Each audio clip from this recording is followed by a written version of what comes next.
quero convidar você a estar conosco no nosso canal para debatermos políticas públicas, o porquê elas existem e porquê é importante que toda a população se intere da necessidade de debater políticas públicas para o nosso povo.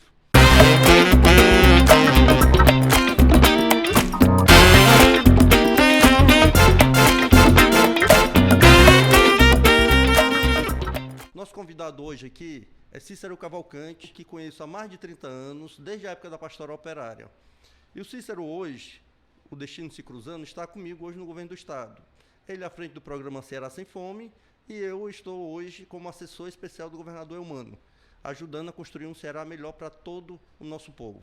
Josué de Castro, quando lançou um estudo sobre a fome em todo o Brasil, ele já foi desmistificando a ideia de que a fome era por conta da situação da região, porque era uma região seca, no semiárido. Ele vai dizer o porquê que a fome existe no Nordeste. Toda uma política, toda uma situação sociológica, toda uma situação econômica que levou a essa situação do povo nordestino e também do nosso povo aqui do Ceará. Eu queria que você introduzisse o porquê da fome ainda existir na nossa região. Olá, meu companheiro, meu camarada Glailson, uma satisfação muito grande. Primeiro dizer da satisfação de estar aqui com você nesse momento, para que a gente possa partilhar de fato esse momento que estamos vivenciando no governo do Estado, de construção de um programa para combater a fome e pensando alto, não só combater, mas como é o objetivo do nosso governo, erradicar a fome no Ceará e no Brasil. E você começa com esse desafio que é contextualizar a situação da fome. Por que que, em pleno século XXI, a gente ainda está tratando de políticas públicas de combate à fome, de programa de combate à fome, né? É uma questão que nos acompanha há décadas. Você falou aí de 30 anos de história que nós temos juntos, desse país, nos movimentos sociais, nas pastorais. E foram anos, né, onde esse tema sempre esteve presente, né? Eu lembro que eu estive no Congresso de Fundação da Central Única dos Trabalhadores, que esse ano fez 40 anos. Naquele período, uma das grandes bandeiras de luta do movimento social era a luta contra a fome e a carestia. Você lembra muito bem disso, né? Lembro. E essa realidade nos persegue até hoje. Isso prova, né, mostra claramente isso que você acabou de falar, que a fome é um problema estrutural, né? Ou seja, nós não podemos tratar a fome como algo natural. Sentir fome claro, né? Sentir fome é algo natural, né? Tem a ver com a condição humana. Agora, passar fome e não ter o que comer chega a ser irracional, né? Principalmente num mundo de grandes avanços tecnológicos, né, grandes avanços na produção de riqueza, um país como o Brasil, que é um dos maiores produtores de alimento do mundo, e a nossa população, né, carrega essa marca vergonhosa de passar fome, né, de sofrer essa mazela que historicamente nos persegue. Então é por isso que a gente hoje ainda está precisando de políticas públicas dessa natureza.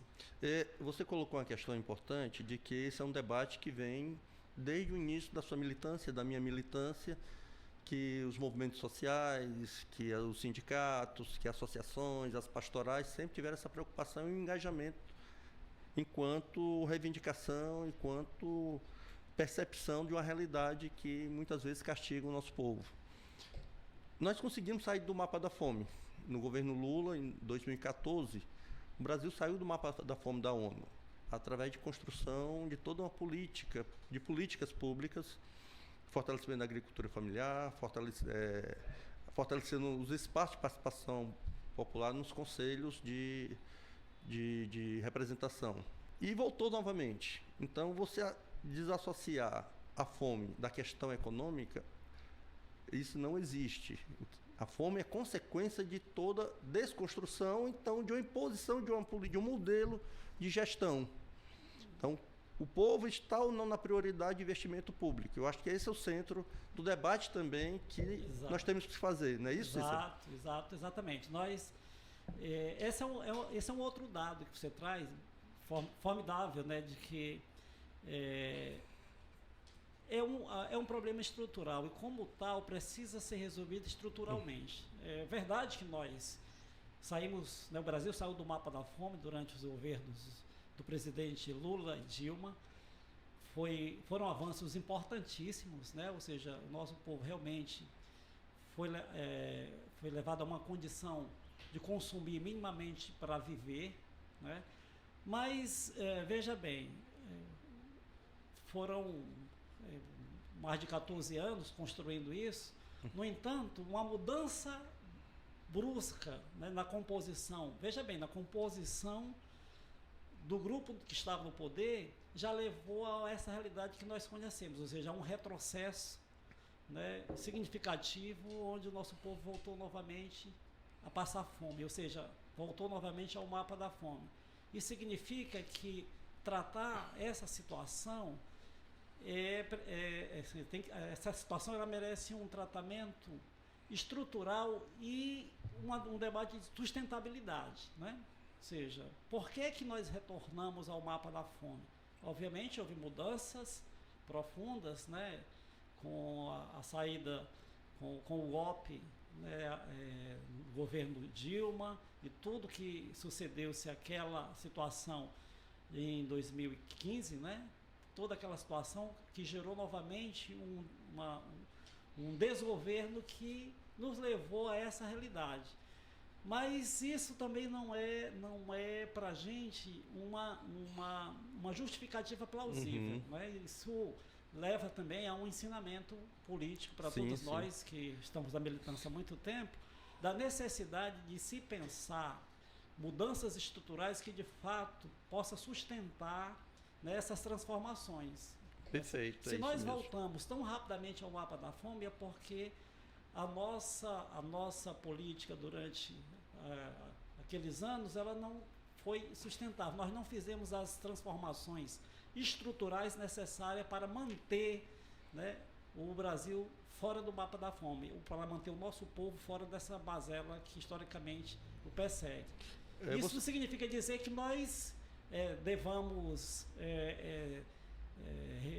menosprezar tudo aquilo que foi feito. Pelo contrário, né? Foi o legado que nós construímos, foi maravilhoso, foi muito significativo, mas nos leva de fato a um ensinamento que é pensar em mudanças mais profundas que garantam essa sustentabilidade. Você colocou uma questão muito importante, que é as mudanças mais estruturais ou estruturantes.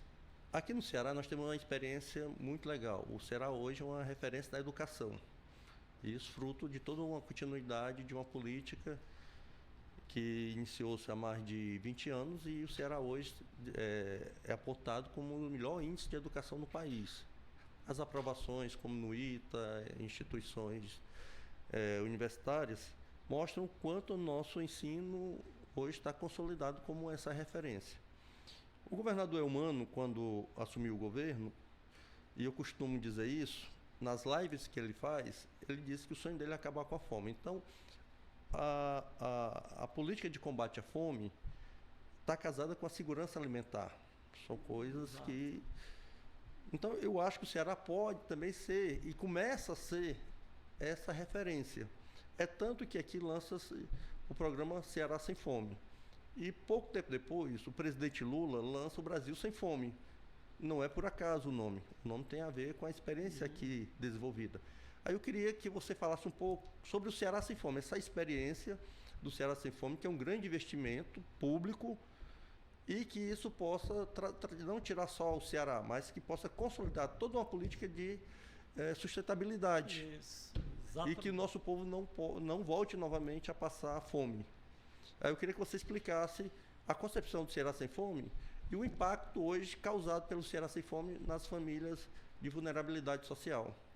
É excelente essa sua contextualização do programa, porque ele parte justamente dessa premissa, né? O governador Eumano foi muito feliz desde o início, quando ele começa a idealizar um programa de combate à fome no Ceará, onde estava muito claro assim, daquilo que ele falava como compromisso, né, de erradicar a fome no Ceará. Para ele sempre ficou muito claro nos seus pronunciamentos que seria necessário fazer essa relação perfeita entre as ações imediatas de um programa dessa natureza com as ações estruturantes.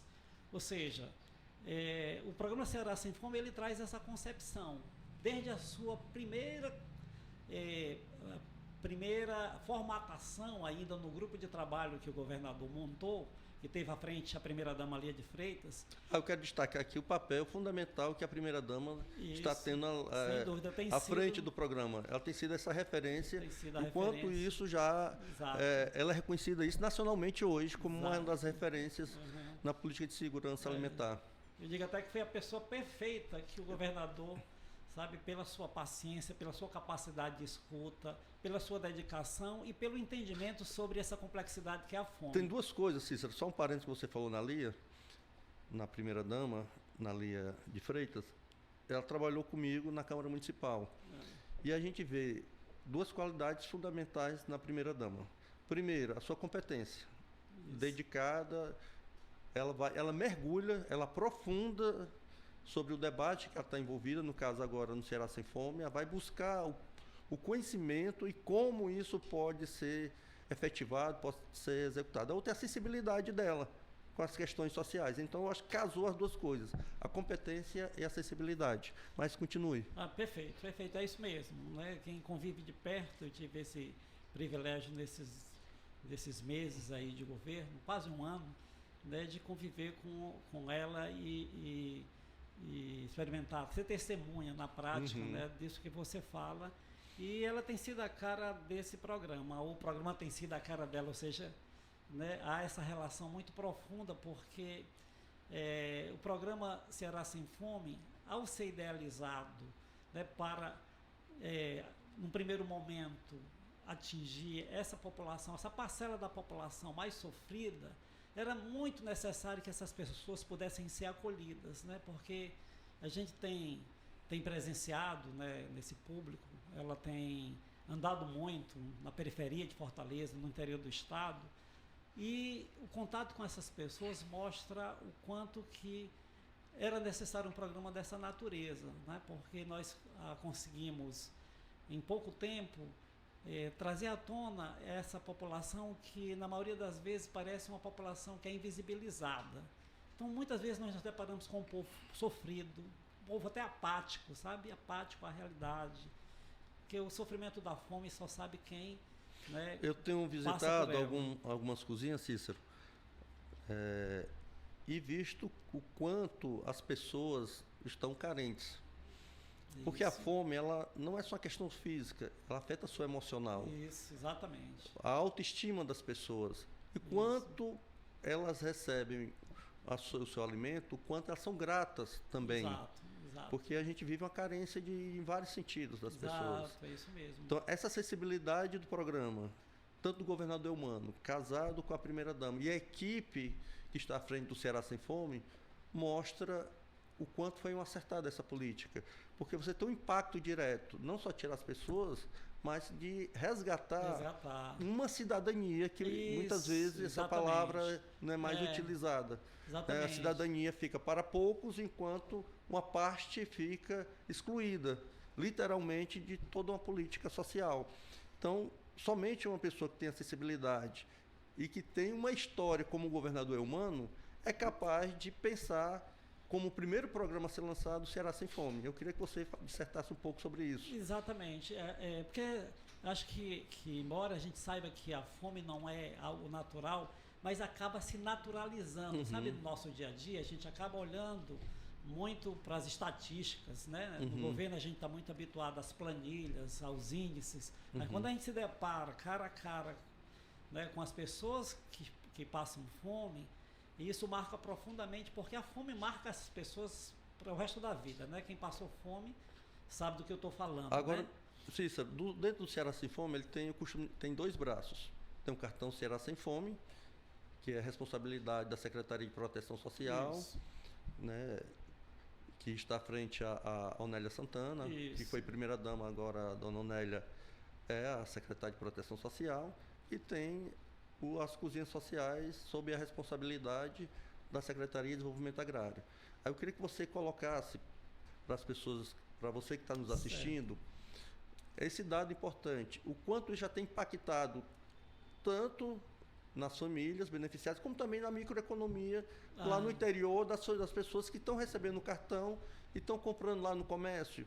Há um aquecimento, né? Ou seja, é uma cadeia produtiva. Isso. Da mesma forma que as cozinhas também impactam, porque ela vai comprar do comerciante, da agricultura familiar, porque tem essa preocupação, está dentro do programa também essa preocupação de priorizar a relação com a agricultura familiar.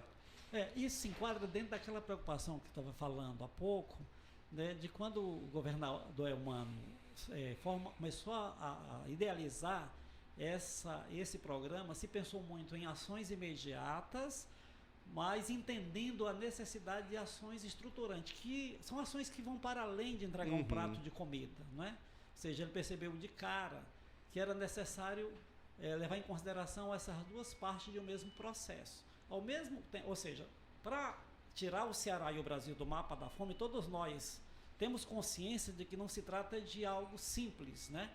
Ou seja, isso vai exigir mudanças muito macros até, né? Mudanças na macroeconomia, ou seja, isso depende de aumento real de salário mínimo, de restabelecer políticas que ao longo desse tempo foram aniquiladas, enfim, né? É todo um processo para que a gente possa almejar, né? Até como hoje você falou no programa, no programa Brasil Sem Fome, que coloca como meta tirar o Ceará e o Brasil, aliás, tirar o Brasil do mapa da fome até 2030.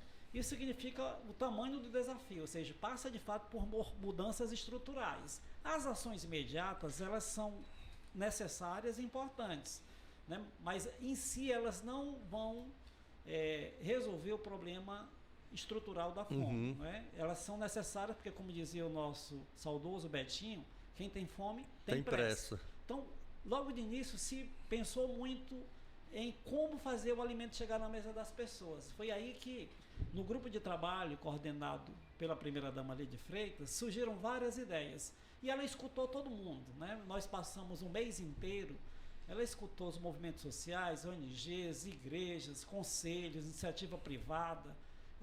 Foi um mês intenso, né? A cada uma hora ela recebia um grupo diferente, com a vivência, com as ideias, e o programa, de certa forma, ele foi formatado, né, com base nessas experiências. Desde o início, o governador Eumano dizia logo que não queria inventar nada de novo, né? Ou seja, queria partir daquilo que já existia.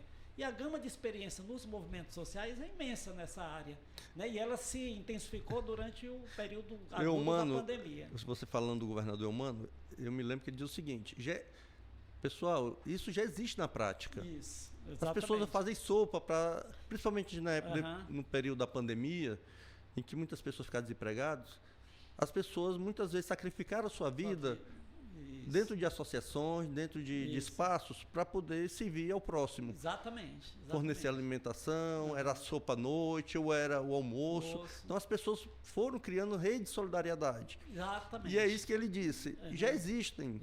Sem a ajuda, muitas vezes, do poder público. Eu quero aproveitar o que já existe, fortalecer, potencializar, para que essas pessoas possam garantir a produção durante a semana toda, ou 5 dias por semana, como é no caso do programa Ceará Sem Fome, para que as pessoas possam assistir as famílias. Isso. Veja como é interessante, né, essa sua observação. Nessa escuta, as coisas, a gente achava que ia ser de uma forma, e a partir dessa escuta e desse diálogo, as coisas foram mudando, e foi importante que fosse assim, porque foi uma construção muito coletiva. O programa não partiu das cabeças iluminadas, né, dos membros do governo. Foi com base nessa realidade que você fala. Para você ter uma ideia, o que é o cartão Ceará Sem Fome? Certo? O que é o cartão? Você perguntou. A primeira ideia, antes do cartão, era desenvolver a velha e tradicional distribuição de cestas básicas. Era essa a ideia, porque a gente fez isso durante a pandemia, né, em outros momentos também emergenciais, né, todos os governos fazem isso, né? Ou seja, vamos ver o que é mais imediato, vamos fazer uma grande licitação de cestas básicas e vamos fazer com que essa comida chegue na mesa do povo.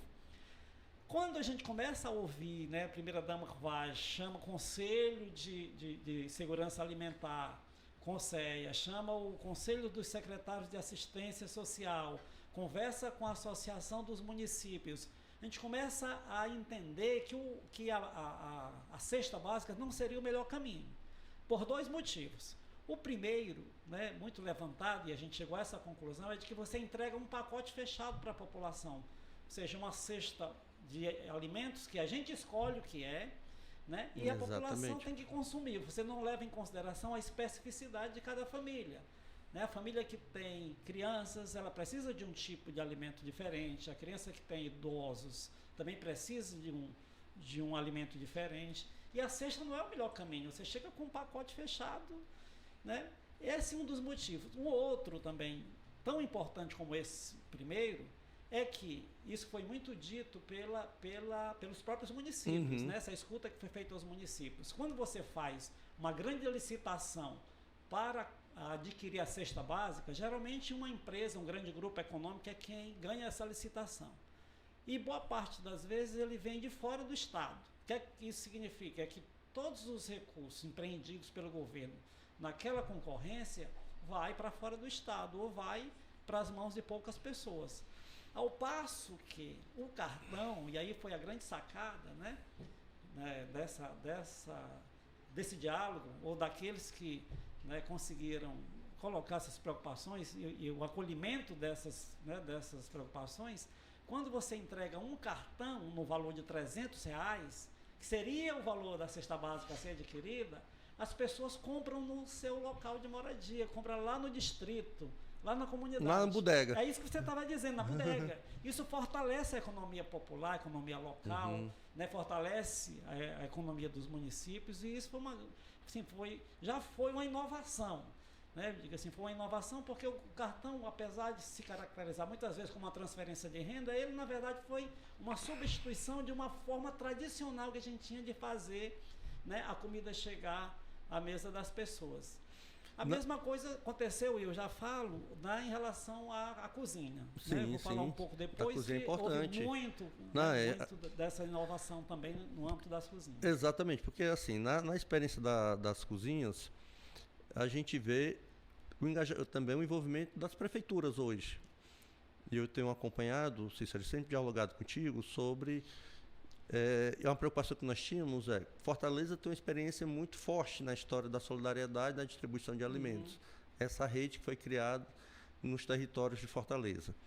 Havia essa preocupação no interior, como é que a cozinha pode chegar efetivamente e atender às demandas lá no distrito, da menor cidade que possa haver aqui no nosso estado. Mas assim, nas nossas conversas você tem dito, a surpresa que é que o interior também se expandiu e as prefeituras começam a se envolver e começar a participar também com o interesse de que o seu município possa ser atendido e até alguns momentos de expandir o número de cozinhas que possam chegar até o interior. Eu queria que você falasse um pouco sobre isso, como é que está chegando isso e como é que na prática isso já impacta a vida das pessoas. Exato. Né? Como a gente falou, os projetos sociais nessa área que se intensificaram durante a pandemia.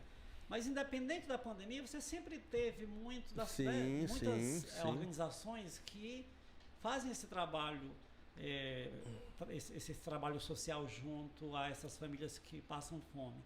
Quando se pensou em entregar uma comida pronta, havia ideias, né, de construção de restaurantes populares, ou seja, de construção de estruturas para fazer com que essa alimentação chegasse. Aí foi outra inovação, quando o governador fala, olha, já existe essa experiência, já existe uma capacidade, né, estrutural instalada, que é justamente aquela estrutura que já faz parte dos projetos sociais a partir das ONGs, a partir das igrejas, das organizações sociais, dos grupos de voluntários. E isso a gente viu muito fortemente em todos os lugares. E veja como é interessante, você tinha falado do programa Mais Nutrição. Sim, do Mais Nutrição, exatamente. Um pouco antes. Exatamente. O próprio programa Mais Nutrição, né, ele nos mostrou um potencial muito grande dessas cozinhas lá no início, quando a secretária Nélia Santana, ela idealizou o programa Ceará Sem Fome, ela foi justamente a prioridade número 1 dela era aquelas entidades mais pobres, que já tinham uma capacidade também, né, de produzir alimentação e já tinha um público muito específico, né, principalmente o público de crianças e adolescentes.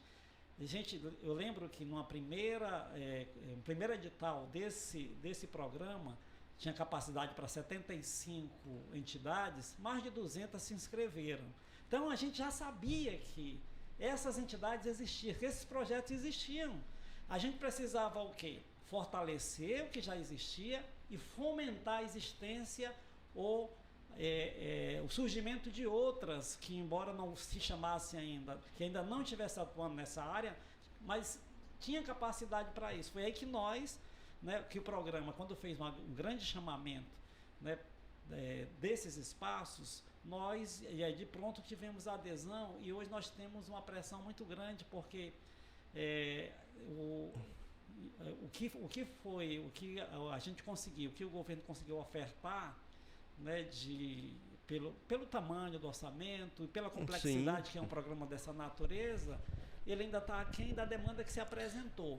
Obviamente que, né, e aí é importante que se diga isso, Aglailson, né, não é que já existiam cozinhas sociais com esse nome, porque muita gente acaba achando o seguinte: cozinha social é só que tem o nome de cozinha social. Tem um detalhe aí. Cozinha solidária. Tinha um detalhe aí que, quando foi formatada a ideia, você tem a unidade gerenciadora, que é a instituição que faz a gestão, a partir de escolha por edital, uma seleção, a partir da expertise, da qualificação de cada entidade dessa escolhida. E você tem as unidades sociais produtoras de refeições. Um nome meio complexo. Isso. Porque é um nome técnico. É um nome técnico, porque cada movimento acabava chamando de diversas formas. Exato. Era cozinha solidária, era cozinha comunitária, era cozinha social. Então, vem o governo e diz: não, vai ser o SPR, por conta disso. E a gente vai em diversos lugares para poder contemplar todo mundo. Exato. Era exatamente esse o objetivo, né, para poder contemplar. Ou seja, e a primeira-dama falava muito isso: a gente não quer criar uma camisa de força para enquadrar as experiências. Pelo contrário, a gente quer oferecer um espaço que se adeque àquilo que existe. Então, esse nome Unidade Social Produtora de Refeições é um nome técnico para poder dar conta dessa diversidade. E a experiência da cozinha tem um negócio legal aí, que é o seguinte também: democrático, não só é interessante, mas é republicano e democrático. Vai priorizar sua relação com os movimentos sociais, com engajamento, com ideologicamente identificado com a esquerda. Vai deixar. Então o governo vem, não. A gente quer ter relação com a igreja evangélica, nós queremos ter a relação com a associação, nós queremos com os movimentos sociais. Então, todo mundo está sendo contemplado, a Igreja Católica, todo mundo está sendo contemplado. Essa é uma diversidade. Isso é uma diversidade, um respeito, né, quem tem um trabalho sério está sendo convidado e foi contemplado de alguma forma e está fazendo seu trabalho, sendo um apoio vamos chamar assim, né, um parceiro do governo no desenvolvimento dessa política pública. Isso, estava muito claro para o governo que a gente não chegaria sozinho, né, a esse público que mais precisa. Então, uma das primeiras coisas foi saber delimitar quem é esse público, porque é algo necessário, né, até porque o orçamento público ele é limitado.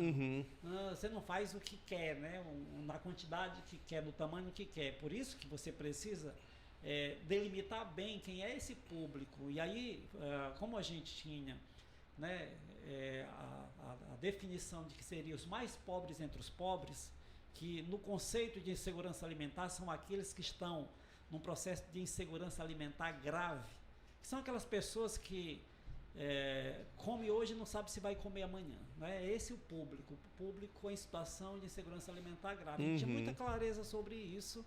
E o governo fez, através do IPES, toda uma análise do Cade Único e do Bolsa Família para poder delimitar esse público. Então a gente partiu sabendo muito claramente quem era esse público que a gente precisa atingir, né? E chegar sozinho a esse público a gente não chegava, porque ele está nos lugares mais precários que você possa imaginar. Você conhece muito bem, né? Conhece muito bem a realidade aqui da periferia de Fortaleza, você está muito presente todos os dias né, recebendo demandas, visitando, você sabe do que eu estou falando. Chegar nesse público não é simples. Não é simples. Né? Há o peso, né, muito forte da burocracia. E a Assembleia foi muito importante, foi num tempo recorde, em fevereiro, né, logo no primeiro momento, na primeira sessão, ela conseguiu aprovar uma lei, né, uma mensagem do governador, instituindo o programa. E ali já definindo as ações imediatas. Isso foi muito rápido. Aí, obviamente que aí a gente tem que cumprir outras amarras, né? E aí foram muitos os instrumentos legais que a gente teve que elaborar, né? Que levar em consideração. Mas e aí quero destacar que a primeira-dama vem sempre destacando também a importância da PGE, da Procuradoria-Geral do Estado, Dr. Rafael, que está à frente, a importância do Dr. Rafael e da Procuradoria, que ajudou e orienta até hoje, todos os passos são dados pelo programa. Essa é uma coisa boa, né? Assim, acho que isso que você fala, né, da PGE mostra assim, o grau de comprometimento. Exato. Né, do governo como um todo. Exato. Né? O exemplo do Dr. Rafael é muito importante. Não lhe diga que às noites, que à meia-noite a gente despachando, a primeira-dama despachando com ele, 1h da manhã, né? A gente na sexta-feira tendo que sair da PGE já às 10 horas da noite, porque nós fomos muito motivados de fato com aquela, né, frase do Betinho, né? Quem tem fome tem pressa. Então, e a gente precisava, veja bem, com toda essa dedicação, com toda essa vontade de acelerar, nós ainda demoramos muito. Imagina você, se a gente não tivesse ainda esse comprometimento. Isso mostra que o compromisso, né, a prioridade é prioridade de governo, não é prioridade do governador, só da primeira-dama. Foi estabelecida uma prioridade e em torno disso todos precisam se comprometer. Até isso que você né? colocou é importante, porque no início da nossa conversa nós colocamos como a política de segurança alimentar deve ser estruturante. Então hoje nós temos um programa né, de governo. Isso. Como é que a gente pode transformar esse programa de governo como um programa de Estado?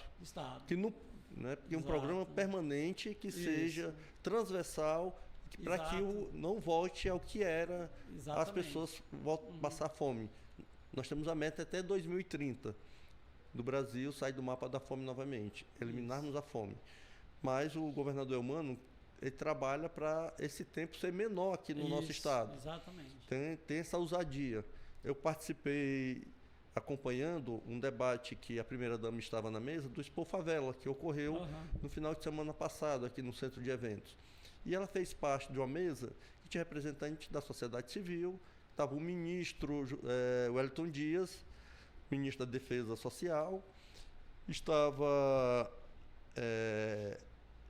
um mediador agora esqueci o sobrenome dele, Daniel, que tem uma experiência de um restaurante popular em São Paulo. Então são vários representantes da sociedade civil e de governo. E a primeira-dama colocou como uma meta aqui do Estado sair da situação de fome do nosso povo antes de 2030. Isso. E eu acho que o governo Eumano, como partiu na frente, nós vamos conseguir atingir essa meta. É isso mesmo? É isso mesmo. O desafio é esse, né? E é interessante porque por isso que o governo chamou, né? E isso acho que tem um diferencial grande. Ele chamou a responsabilidade de todos, né? Ou seja, chamou um grande pacto. A responsabilidade em erradicar a fome não pode ser só do governo, né? A sociedade tem uma dívida social com esse público, né? A sociedade como um todo. Então, foi aí que foi feito um chamamento, né, de todos os segmentos sociais, independente de crença, de ideologia, de partido político. O marco, né, você participou, né, lá no centro de evento, daquele lançamento com quase 10 mil pessoas. Né? Ali você tinha, né, todas as matizes ideológicas, todas as igrejas, todas as crenças, porque de fato é um tema que tem unificado, né, e é bom que seja assim. Né? A gente tem de fato conseguido, a gente tem conseguido adesões assim, as mais diversas, né, a esse programa. E justamente porque há esse entendimento que a fome é algo que nos envergonha. Né? Qualquer segmento que queira, de fato, transformar a realidade. E você colocando a fome nos vergonha, voltando ao início da nossa conversa aqui, foi colocado que a fome também é consequência de uma situação de desigualdade social muito grande. Exatamente. Fortaleza hoje, estava vendo um dado, é a maior economia do Nordeste. Mas você vê bolsões de miseráveis na capital. Você tem aqui, na parte do nosso litoral, você tem uma beira-mar belíssima. Isso. Você entra um pouco mais, você entra nos becos que ficam atrás dos grandes prédios, né, de mais luxuosos da beira-mar. Você vê lá na Praia do Futuro, que eu visitei, lá tem pessoas que cozinha social que recebe e distribui para pessoas que estão desempregadas, sem renda. Isso. Então, essa contradição. O pacto tem também esse intuito, não é isso? Isso, tem esse intuito. De chamar a atenção da sociedade. Olha, como é que você pode colaborar? Porque você tem uma riqueza de um lado, era capital, esse dado é importante, que tinha maior número de carros importados. Exatamente. E ao mesmo tempo tem pessoas passando, famílias inteiras em situação de fome. Eu acho que essa coisa que você falou é importante, chamar atenção para a sociedade. Isso, exatamente. Você tem sua responsabilidade também. Também, exatamente. O seu papel aqui. Isso, porque o problema da fome, né, é um problema de respeito a todo mundo. Ninguém, assim, não há possibilidade do desenvolvimento de uma cidade, de um estado, enquanto perdurar essa situação, né, de miséria absoluta, de fome. E Fortaleza é muito simbólica disso, tem uma simbologia muito grande nessa desigualdade que você falou agora, né? Dessa partição social existente em Fortaleza. E para você ter uma ideia, né, são dados da própria prefeitura do Fortaleza 2040, nós temos em Fortaleza algo em torno de 850 que o IBGE chama de aglomerados subnormais e a prefeitura chama de assentamentos precários. São as conhecidas favelas, né? Ou seja, exatamente. 850, era 854, deve estar em torno de... Enfim, mas são as tradicionais favelas onde vivem ali 43% da população de Fortaleza, numa situação de... Sim. Né? A própria prefeitura reconheceu há pouco tempo que os problemas, né, derivados, os problemas públicos, né, advêm dessa realidade, né? De situações altamente precárias, de condições de vida, e a fome é mais um elemento. Fortaleza sempre esteve entre as cidades mais desiguais do mundo, né? Sempre entre as 10, hoje deve ser, não sei, mas deve ser algo em torno, está entre as 15 capitais mais desiguais, né, do mundo. Isso não significa que é todo mundo pobre, não, mas significa uma desigualdade, né? Hoje nós já estamos, né, dados de ontem, hoje eu ainda não sei, mas em pouco menos de em menos de 2 meses, quando nós começamos a colocar as cozinhas para funcionamento, nós já chegamos na data de ontem a 915 cozinhas funcionando. Eu quero falar aqui, só dar uma informação para a pessoa que está nos assistindo agora, Cícero. Em todo o estado do Ceará são 1.298 cozinhas. Né? Pode chegar até 1.298 cozinhas. Sendo que em Fortaleza nós serão 290 cozinhas, mas queremos estender através de um aditivo que o próprio Cícero está conversando para tentar ver se a gente consegue estender, porque aqui em Fortaleza tem uma demanda muito grande. E aí, pessoal, essa informação é muito importante. Semana passada, nós conseguimos atingir a marca de 1 milhão de refeições distribuídas. Semana passada, nós conseguimos essa marca. E o Cícero está nos informando que nós já estamos funcionando aqui com mais de 50%. 50% de quantas cozinhas? São 1.298. Até 1.298. Até 1.298. Quem fazia uma conta que a cozinha ela pode ser... ela no Cícero, máximo só um minuto aqui, o Moisés está se escondendo aqui, pessoal. Ele está trazendo aqui uma informação que eu pedi. Tá ótimo. Só uma informação, Cícero, que nós estamos falando sobre a desigualdade. Certo. O Ceará é o 5º estado com mais bilionários. Quinto estado com mais bilionários. 16 cearenses e famílias com origem aqui figuram na lista dos novos bilionários da revista Forbes. A Forbes é uma revista, pessoal, que faz um levantamento anual dos bilionários do mundo todo. Então, o Ceará aparece aqui como o quinto estado de todo o Brasil com o maior número de bilionários. É a marca da Não é milionário, é bilionário. E, ao mesmo tempo, você tem mais de 800 favelas que as pessoas vivem em situação precária, sequer têm o que comer em boa parte delas. Essa é aquela velha contradição que a gente falava no início, né? Uma sociedade que Pessoal, o nome disso é luta de classes, viu, pessoal? Essa é a realidade, né? Assim, de uma sociedade que se desenvolve, você tem avanços tecnológicos magníficos, tem capacidade de produção muito grande e, ao mesmo tempo, você tem uma mazela dessa que persiste, né? Que Exatamente. Nós, que é a fome, que é a desigualdade social, porque a fome ela é resultado da desigualdade social, disso, né, não há dúvida. Quando a gente fala da necessidade de superação, né, da fome, é porque objetivamente é possível, né? Hoje ninguém era para passar mais fome no mundo pela capacidade de desenvolvimento produtivo, das forças produtivas, né? Mas infelizmente a forma social existente ainda nos impõe essa realidade. Mas deixa eu só te falar, Aglailson, de uma situação assim, dentro dessa lógica do imediato e do estruturante. Sim. A cozinha ela tem um potencial estruturante muito grande. Sim. Ela não é só imediato, né? Ou seja, você através de um prato de comida que as pessoas, as famílias vão ali na cozinha todos os dias, elas começam ali a se encontrar, a falar dos seus problemas e o espaço de organização da cozinha tem um diagnóstico perfeito daquelas famílias. Você fica sabendo ali na cozinha quem é que não tem documento, você pode, né, incluí-los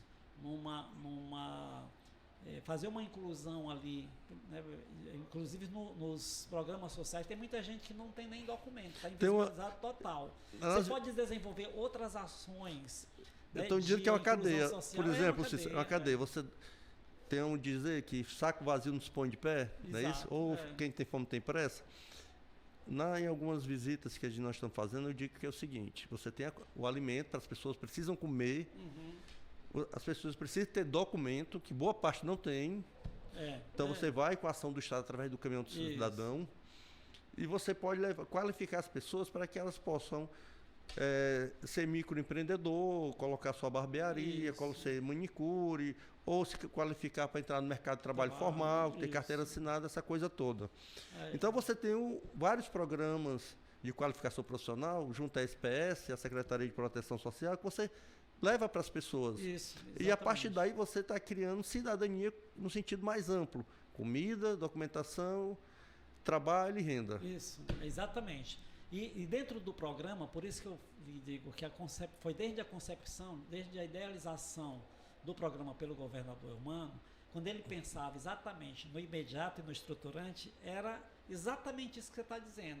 Né? Ele até brincava, vocês estão falando aí, não é em busca ativa dos mais pobres, é numa isca ativa. Ou seja, é isso, porque é o seguinte, da comida, no desgoverno Bolsonaro, e aí os bolsonaristas que estiverem nos assistindo, é desgoverno, isso não é governo, foi desgoverno, e que é responsável por milhões de famílias hoje estarem passando fome, e responsável de milhões de brasileiros terem morrido por falta de vacina.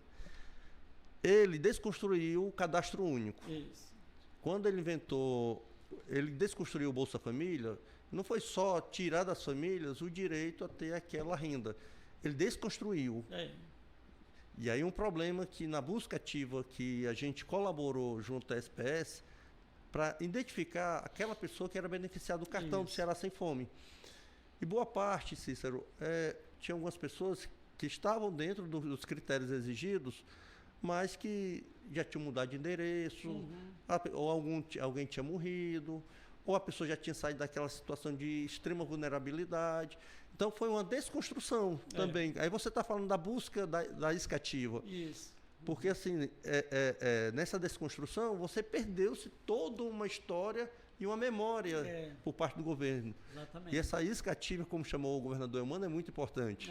Você tirou até o direito das pessoas de sonharem. De né? sonharem. Nas suas vidas. Das suas vidas. Isso mesmo. Estamos chegando aqui ao final, mas eu queria te perguntar uma coisa, Cícero, sobre um pouco dos números do Ceará Sem Fome. Quantas famílias são beneficiadas com o cartão do Ceará Sem Fome?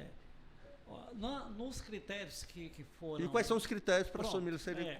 Pronto. Como eu lhe falei no início, nós tivemos, né, através do IPES, nós tivemos que fazer vários cortes dentro dos critérios para poder atingir, né, dois motivos, né, atingir os que mais precisam e, né, observar também o tamanho do investimento que o Estado precisava fazer. Como eu lhe falei, o orçamento ele é finito. Exato, né? Então é finito. você tem que ter essa responsabilidade também aí, na hora de fazer os desembolsos.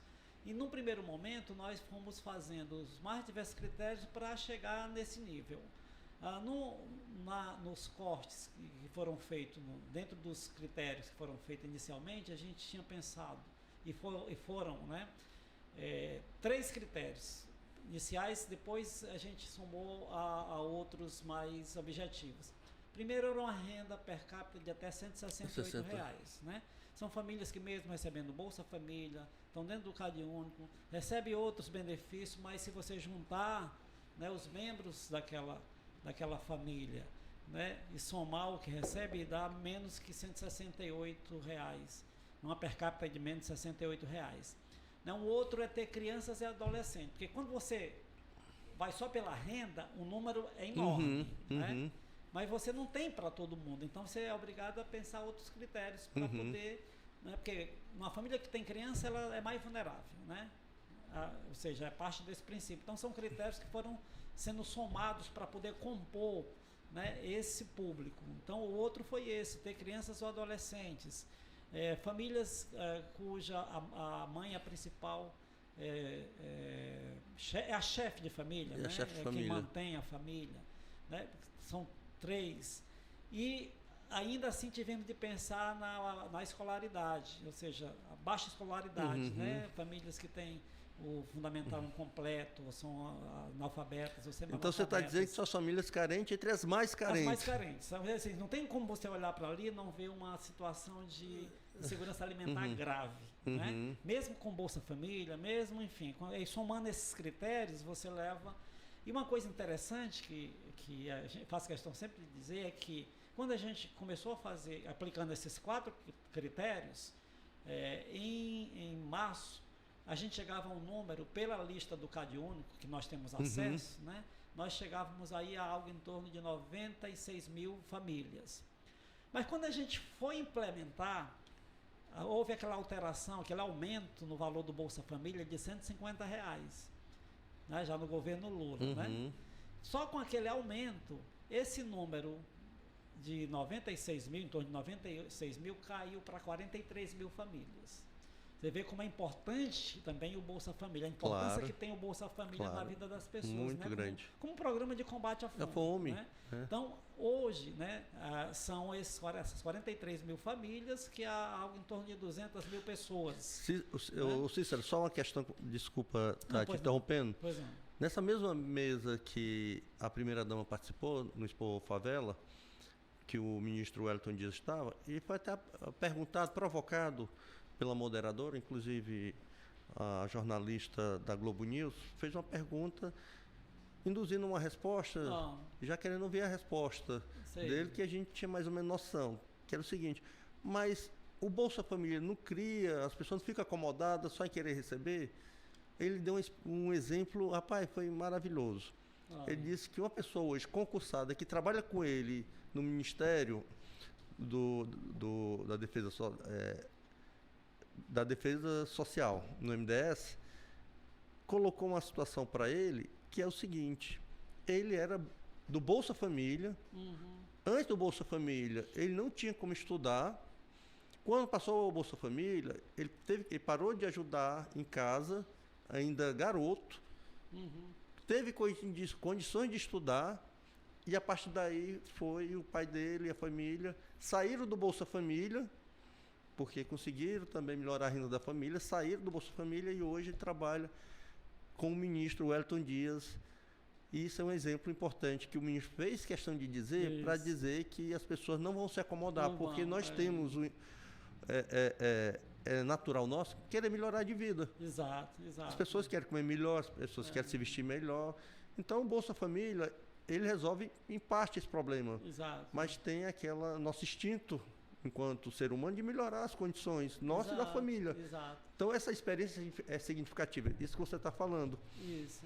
É isso mesmo. É muito comum, né? Isso é uma forma, inclusive, de combater o Bolsa Família ou os programas de transferência, é dizer que isso está acomodando as pessoas, que as pessoas não querem mais trabalhar. Exato. Geralmente isso vem, né, de uma concepção de que as pessoas devem ser escravizadas. Exato, né? escravizada. Devem trabalhar precariamente, devem estar aí a serviço de quem precisa da mão de obra simplesmente e pronto, né? Uhum. Ou seja, é muito comum ouvir: hoje a gente não tem mais quem queira vir trabalhar na casa de família, não tem mais aquela pessoa que vem trabalhar de diarista na roça, não querem mais trabalhar porque esse Bolsa Família acomodou. Na verdade, o que o Bolsa Família fez foi dar dignidade a essa e libertar o povo dessa escravidão, exatamente. Pessoas, né, a maioria dessas pessoas eram obrigadas a vir, né, muitas vezes foi muito comum isso, vindo do interior para a capital,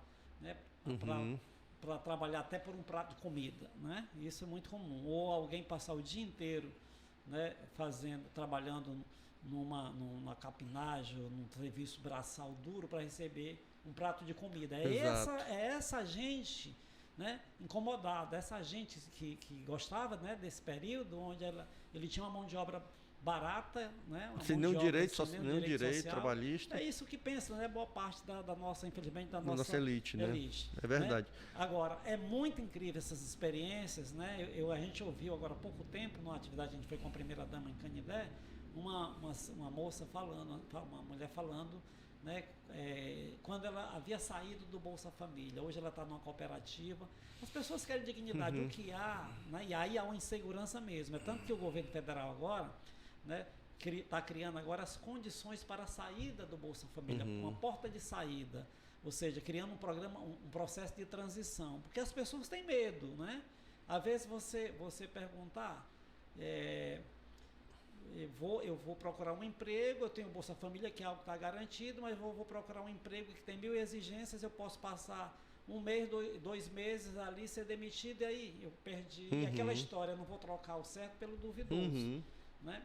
Então, o governo federal criou agora um processo de transição para permitir que mesmo as pessoas, né, que possam assinar a carteira no processo ainda de experiência, ela não seja desligada do Bolsa Família imediatamente, que seja feito um processo de transição, né? Você amplia aqui a per capita daquela família e com o tempo você vai fazendo essa transição, né, até ela se libertar totalmente e poder ser incluído socioeconomicamente. Essa é uma coisa. Deixa eu fazer uma pergunta importante, porque é o seguinte: um governo popular, como é o nosso governo do estado, o governador Eumano, que tem sua origem toda identificada com os movimentos sociais, somado à sua capacidade e como gestor, está mostrando agora sua capacidade como gestor, como homem público,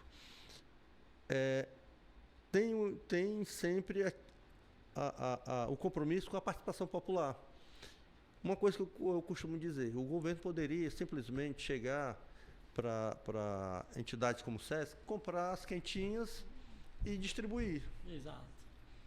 Mas ele não fez isso, por quê? Porque a importância dos movimentos estarem construindo esse programa, está envolvido, seja eles através de ser unidade gerenciadora, ou seja através das cozinhas sociais. Então, essa coisa de envolver os movimentos, eu queria que você falasse sobre a importância da participação popular. Perfeito. Olha, aquilo que eu lhe falei, não teria sido possível a formatação do programa nesse nível que ele está acontecendo se não fosse essa escuta com os movimentos sociais populares.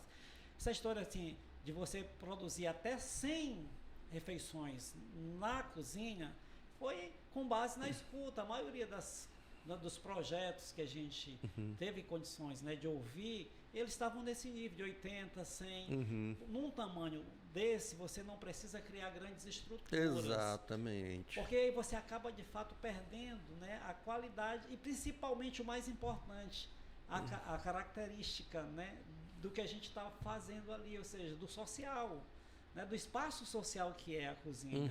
Se você entrega a uma ONG ou a um grupo social que tem capacidade de produzir 1000 refeições e distribuir, onde é que está o sentido do espaço social? Porque ela vai produzir e vai sair distribuindo, ao passo que na cozinha, esse elo das famílias com a cozinha, você passa a ter de fato ali um espaço social, né, que trata não só da alimentação. Nós conhecemos experiências magníficas, né, de espaços que estão lá fazendo capacitação profissional, fazendo roda de conversas, né, diagnosticando a realidade da saúde, da educação desse povo. E tem mais, e que eu acabei não falando ainda, que acho que é tão importante quanto todos os outros elementos desse programa, é o Comitê Intersetorial do Comitê de Governança. Pronto, certo? Era importante que você mencionasse esse é um isso. instrumento para garantir o lado estruturante do programa, certo? Você tem o pacto, que já é também para envolver a sociedade, né, nas mudanças estruturais, a partir de um comprometimento dos mais diversos segmentos sociais, né? E você tem no âmbito do governo um comitê criado, o Comitê Intersetorial de Governança. Ele é composto por 15 secretarias, mais alguns órgãos de assessoramento. Você tem ainda ali uma representação do Conselho de Segurança Alimentar, e o Conselho de Segurança Alimentar, você sabe que a composição e tem eleito pelos movimentos, pelas entidades da sociedade civil. Um representante da sociedade civil, que foi reivindicado pelos movimentos sociais. Inclusive está na lei, né? Está na lei, foi durante a votação da lei. Você tem a Defesa Civil, você tem a Cruz Vermelha, enfim. Você tem ali um espaço, né? E aí, para que é que serve esse comitê? É justamente para pensar as políticas que vão para além do prato de comida. Né? O governo quer chegar de forma intersetorial, que aí é a grande dificuldade, né? Quando a gente fala em gestão pública na prática, me veio essa visão de que a gente fala muito em intersetorialidade, né? Interdisciplinaridade, mas na prática isso é muito difícil, né? Porque muitas vezes você trabalha dentro das caixinhas, cada um no seu quadrado. Exato. Essa política do Ceará Sem Fome está exigindo que o governo chegue junto, ou seja, com as mais diversas políticas para esse público que é prioritário. Então, lá no comitê você tem todas as secretarias sociais com olhar para aquela cozinha, para aquele público, tanto do cartão como da cozinha, e dialogando com esse público a partir daquela política que ela desenvolve, né? Ou seja, o que é que esse público precisa, que está aqui dentro da política e do orçamento que eu tenho, um olhar de totalidade. Eu chego com a comida, mas também eu chego com a saúde, com a educação, com a capacitação profissional, né? com a intermediação da força de trabalho. Então você tem Secretaria do Trabalho, Secretaria de Proteção Social, do Desenvolvimento, Secretaria do Desenvolvimento Agrário, do Desenvolvimento Econômico, Secretaria da Educação, enfim, tem todas essas secretarias, porque se é prioridade de governo, essas secretarias elas precisam estar inseridas, olhando para esse público, naquilo que ela já faz, para incluí-lo socioeconomicamente. Perfeito. Aí a relação desse público, inclusive, com os organismos, né, sociedade civil e iniciativa privada, que fazem uma adesão ao pacto. Né? Para aderir ao pacto, ela precisa dizer o que é que pode fazer. Então, estão todos muito voltados para esse intuito de envolver cada vez mais, né, setores da sociedade civil e envolver principalmente o movimento social, porque é quem está nos ajudando muito, porque faz parte, né, da natureza do movimento social, e aí passa a ser, de fato, uma militância para muita gente, né? A cozinha hoje é um espaço de militância social, de militância, né, e onde estão envolvidos todos os segmentos. É incrível cada experiência que a gente vê. Claro, se você tem participado disso, né, a gente tem se encontrado aí no meio do mundo com essas cozinhas, a gente percebe, né, a criatividade existente, né? É aquilo que eu lhe dizia no início. Muito sequer se chama cozinha social, né? nunca nem chamou de cozinha social, ou cozinha comunitária, ou cozinha... leva o nome do projeto, sim, porque sim. o mais importante é o que ela faz. Exato, faz. Né? Não é um nome, por isso que a gente deu esse nome técnico de unidade Social, produtora de que é um refeições. nome técnico, genérico. Exato. Mas o mais importante é o que ela faz, a capilaridade que tem para chegar nesse povo e o monitoramento que a gente precisa fazer, porque além de tudo nós precisamos ter muito cuidado, né, na qualidade da comida que a gente está entregando. É isso que eu ia te perguntar, sobre né? a qualidade. Né? A primeira-dama tem sempre dito o seguinte: não é só dar comida para as pessoas, é comida de qualidade. É aquela comida que eu como em casa, que você come na sua casa. Exatamente. Nós podemos achar, não, nós comemos isso aqui, mas para as pessoas que estão passando necessidade, a gente dá qualquer coisa. Não.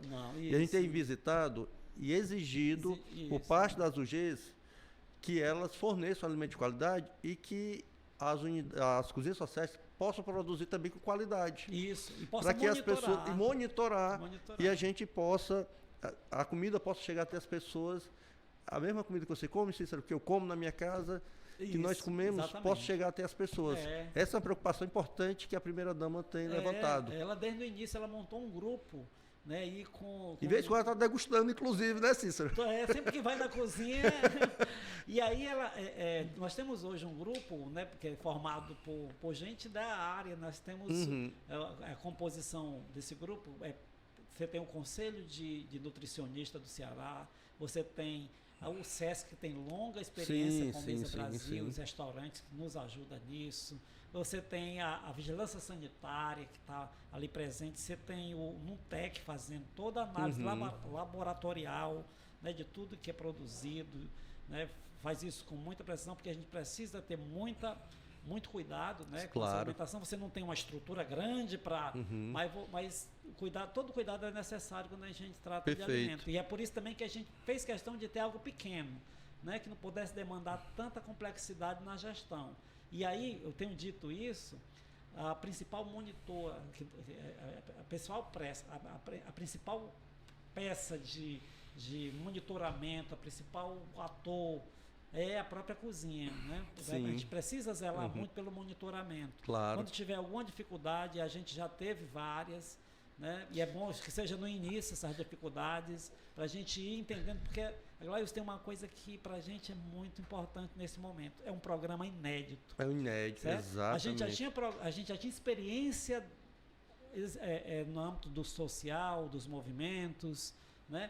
De muito tempo, mas onde é que está a novidade, a inovação? É que pela primeira vez nós temos uma relação entre poder público com financiamento público a uma experiência dessa natureza. Então é tudo muito novo, né, para tratar, e tem mais, né? E ajustes sempre vão haver no decorrer da caminhada, que se aprende caminhando, né? Se aprende caminhando. A gente, nossa origem da igreja dizia isso. Exatamente, andando, a gente vai e a gente precisa, né, fazer as mudanças, muitas, como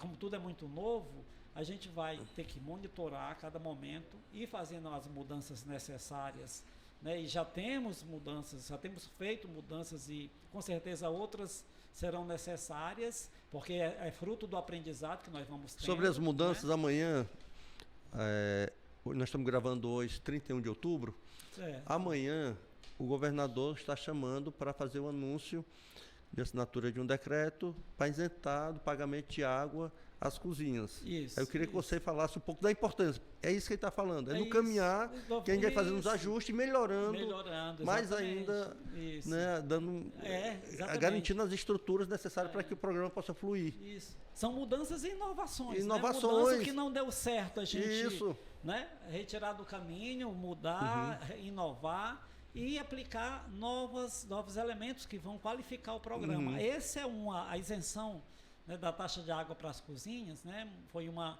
iniciativa que foi feita, a primeira-dama conversou com a CAGES, né, com o presidente da CAGES sobre essa possibilidade, né? Ele se comprometeu de pronto a apresentar um projeto que foi, né, abraçado pelo governador Armando de Freitas, e a parceria da Assembleia é importantíssima nisso. Nós vamos ter a isenção da taxa de água para as cozinhas do programa Ceará Sem Fome. Como nós tivemos semana passada também isenção de impostos aos produtos da agricultura familiar, que foi assinado também pelo governador Eumano de Freitas, né, na sexta-feira. Né, na sexta-feira foi assinada essa mensagem também. Aliás, foi a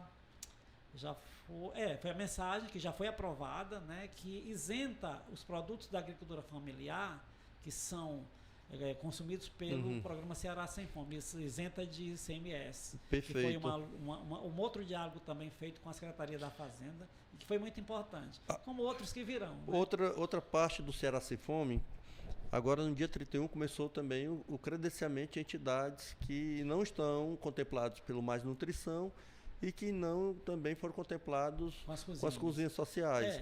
Para também poder, a partir do momento que foram selecionados, poderem receber, através de um banco que, dentro do Pacto do Ceará Sem Fome, receber mantimentos, alimentações que possam ser doados para o programa e chegar até a ponta nessas entidades, não é isso? Isso. É a outra vertente do programa que a gente não falou aqui, né? Mas é muito importante você ter lembrado, né, que o programa faz também campanhas de arrecadação de alimentos, é uma forma de envolver a sociedade, né, a juventude, os atos culturais, para arrecadar, porque sempre vai ser necessário a gente fazer essa entrega de alimentos, né, essa entrega mais imediata, mais emergencial.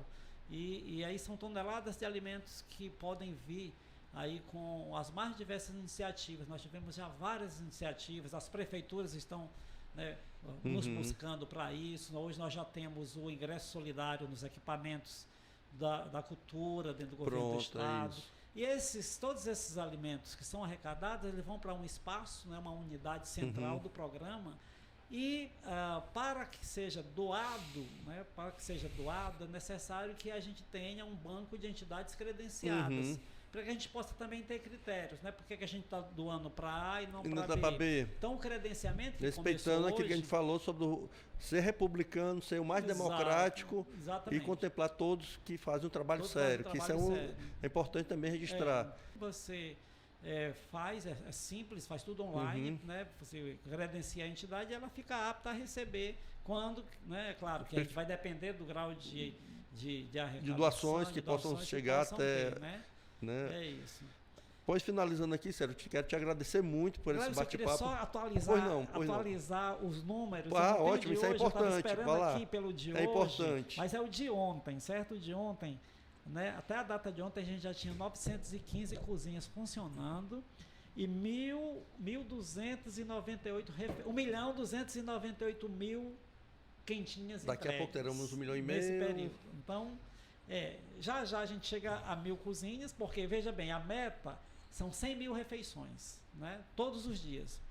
Quando a gente fala em até 1.290, porque a gente fazia um cálculo de cozinhas com 30, com 40. Sim, dentro daquela distribuição, porque tem distritos no interior que não há essa necessidade das 100.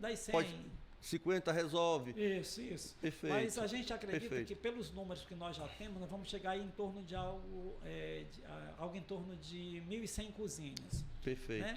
Mas já a gente completa as 1.000 cozinhas, que para a gente é um bom sinal, ou seja... É um marco muito importante. Muito importante. E o mais importante também é o seguinte, é que há uma demanda maior, né? Nós estamos aqui com muita gente nos perguntando como é que faz. Sim, tem muita gente perguntando. Pessoal, vai aumentar o número de cozinhas? Nós não temos, né? Nós prorrogamos muito mais, o programa foi muito mais prorrogado o tempo para poder fazer seleção do que mesmo pela ausência de cozinha, exatamente, como a gente pensava. Então, nós não temos hoje, né, espaços, principalmente em Fortaleza, nós estamos hoje, acho que com uma demanda de 150, no mínimo 150 cozinhas a mais, né, batendo na porta, pedindo para entrar no programa. Deve estar batendo, bate lá também na Casa Civil, exatamente, sem dúvida, bate em todo mundo, nas igrejas, nas associações. A procura é grande, viu, pessoal? As lideranças todas estão, muitas lideranças que não conseguiram cadastrar sua cozinha, né, tá sendo interpelado. Não precisa, assim, foi conversado. Eu conversei com o governador mais ou menos um mês atrás e perguntei a ele sobre, dei mais ou menos a impressão que eu estava tendo, as pessoas gratas, tanto de receber a cozinha, como as entidades, associações, satisfeitas em estarem participando do programa. E eu perguntei, governador, está previsto inicialmente 6 meses. Isso está sendo pensado para estender? Ele falou que a intenção é levar isso até o final do governo. Dentro do programa da coordenação, já estão trabalhando essa história de prorrogação do programa? Exatamente. Ele já anunciou, né? Que o programa continua, porque essa primeira experiência... Porque tem essa questão orçamentária que você falou. Exatamente. Que não pessoal, olha, toda comida alguém paga por ela. No caso, aí o governo do estado está pagando para chegar até as pessoas essa comida. Exatamente. Então é muito caro o programa, não é um programa barato. Não é barato, exatamente. Não, já anunciou na sua live que o programa continua. O que não está definido é se é ampliado, né? Se a gente vai ter, e eu acredito que a gente vai ter alguma ajuda do governo federal, porque pronto, também está se isso também. Né? Então são todas as possibilidades. Né? O mais importante, o que a gente queria mesmo era chegar num momento em que a gente não precisasse mais. Exato. Né? Esse é o grande objetivo. Só o tempo, né? Mas aí é o tempo, né? O tempo, nós temos essa demanda, infelizmente ainda necessária, pelo nível da fome ainda né, existente. Mas a nossa busca, de fato, é para que chegar um dia que o programa se supere, né? Onde a gente exatamente. Tenha, né, a cozinha que as pessoas possam comprar seu alimento, é isso que você fala. Exatamente. Que as pessoas possam ter trabalho, renda, compre seu alimento e possam comer o que quiser naquele dia que ela... Então, Gleilson, só deixar para você o seguinte, que a gente está aberto para todas as críticas, as denúncias que porventura possam surgir e já surgiram, né, sobre as condições, faz parte, a gente vai ter, como é novo, a gente vai ter que zelar, modificar, e tem que cozinhas podem ser abertas e podem ser fechadas. Né, é assim que a gente funciona também, né, ou seja, em primeiro lugar está o objetivo central da qualidade da alimentação, né, de tratar o povo com dignidade, isso a primeira-dama disse em seu artigo, isso é padrão, isso tem que ser padrão, nada de proselitismo político, ideológico, né? Nas cozinhas, a gente tem, de fato, esse respeito com a dignidade das pessoas. É isso, exatamente. Então, e a gente está aberto, né, para isso, está aberto para ouvir, né, para e uma coisa importante, que é bom sempre reforçar, pessoal, que é o respeito à diversidade. Isso. Eu já visitei igrejas que estão desenvolvendo trabalho, são parceiros do Ceará Sem Fome, igrejas evangélicas, paróquias de igrejas católicas, templos de Umbanda, já visitei, que uma rede que se criou de solidariedade que envolve todo mundo. E a gente pode ter preconceito, desde o movimento social, que tem a sua matriz ideológica de esquerda, até igrejas evangélicas. E o governador, por orientação do governador, tem que atender todo mundo. Isso. Aliás, a fome atinge todo mundo e quem quiser ajudar, estão abertas as portas, não é isso, Cícero? Isso mesmo, é isso mesmo. Sem preconceito, sem engessamento de quem, sou o dono do programa, meu movimento começou primeiro. Isso. Não, todo mundo aqui é uma rede. Exatamente. O governo, acho que foi muito feliz de dizer o seguinte, já existe, eu quero ajudar quem já faz e desenvolver esse programa. E aí todas as experiências são importantes. São importantes, né? Todas as experiências são importantes. Elas são diversificadas. Exatamente, é isso. São importantes. Várias experiências, todas as experiências, e o governo apenas está sendo um indutor, ajudando para que isso seja mais potencializado. Exatamente. Mas, Cícero, muito obrigado pela sua vinda aqui, pelo bate-papo. Eu acho que esclareceu muito você que está nos assistindo. Agradeço a você que também participou desse momento, ouvindo esse nosso diálogo. E estamos juntos, meu camarada, para que a gente possa vencer a fome no nosso estado. E convido a você a se somar conosco. Venha conosco a construir um novo Ceará. O slogan do nosso governo é muito legal, cuidar das pessoas. Isso. E que o nosso compromisso é cuidar das pessoas para que o nosso Ceará possa avançar cada vez mais.